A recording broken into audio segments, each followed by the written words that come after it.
মাটি কিনা বেচা কৰাৰ সময়ত দুয়োপক্ষই চেল ডিড কৰিব লাগে। যেতিয়ালৈকে চেল ডিড নকৰে টাইটেল ট্ৰান্সফাৰ তথা হস্তান্তৰ নহয়।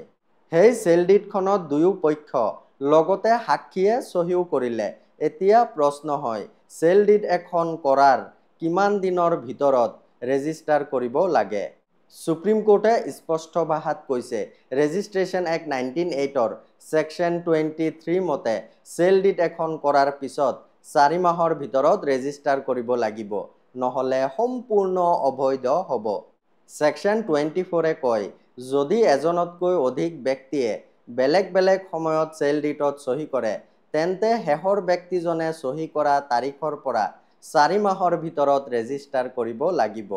ছেকশ্যন 25 চেল ডিড ৰেজিষ্ট্ৰেশ্যনৰ 4 মাহ অতিৰিক্ত সময় দিব পাৰে কিছুমান চৰ্তত, কিন্তু জৰিমনা ভৰিব লাগিব। ছেকশ্যন 34 ৰেজিষ্ট্ৰেশ্যন অফিচক অতিৰিক্ত 4 মাহত চেল ডিড গ্ৰহণ কৰাৰ অনুমতি দিয়ে, কিন্তু জৰিমনা ভৰিব লাগিব। যেতিয়াই মাটি কিনে চেল ডিড কৰাৰ 4 মাহৰ ভিতৰতে ৰেজিষ্টাৰ কৰিব, নহ'লে মাটি পইচা চব পানীত। দৰকাৰী ৰীল শ্বেয়াৰ কৰিব, লগতে মোক ফ'ল' কৰিব। ধন্যবাদ।